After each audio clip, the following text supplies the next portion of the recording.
Hindu ఆలయాలపై Congress party అసత్య ఆరోపణలు చేయిస్తుందని, హిందువుల మనోభావాలను దెబ్బతీస్తుందని గంగావతి ఎమ్మెల్యే గాలి జనార్దన్ రెడ్డి ఆరోపించారు.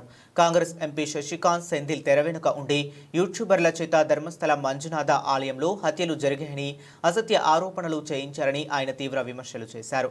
బళ్ళారిలోని తన నివాసంలో బీజేపీ నాయకులతో కలిసి శనివారం గాలి జనార్దన్ రెడ్డి విలేకరుల సమావేశం నిర్వహించారు.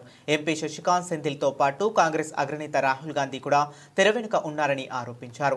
ఈ కేసును సిబిఐ ఎన్ఐఏకు అప్పగిస్తే వాస్తవాలు తెలుస్తాయని పేర్కొన్నారు. ధర్మస్థలలో హత్యలు జరిగాయని, మృతదేహాలను పూడ్చిపెట్టారని పోలీసులకు ఫిర్యాదు చేసిన మాజీ పారిశుద్ధ్య కార్మికుడు వాస్తవాలను అంగీకరించాడని, కొందరు ఒత్తిడి కారణంగానే అసత్య ఫిర్యాదు చేశారని ఒప్పుకున్నాడని గుర్తు చేశారు. అయితే గాలి జనార్దన్ రెడ్డి నిరాధార ఆరోపణలు చేశారని పేర్కొంటూ బెంగళూరు సిటీ సివిల్ కోర్టులో శశికాంత్ సెంథిల్ శనివారం పరువు నష్టం దావా వేశారు. ఇదిలా ఉండగా ధర్మస్థలలో యువతుల మృతదేహాలను పాతిపెట్టినట్టు అసత్య ఫిర్యాదు చేసిన మాజీ పారిశుద్ధ్య కార్మికుడు చెన్నయ్యకు కోర్టు 14 రోజుల రిమాండ్ విధించింది.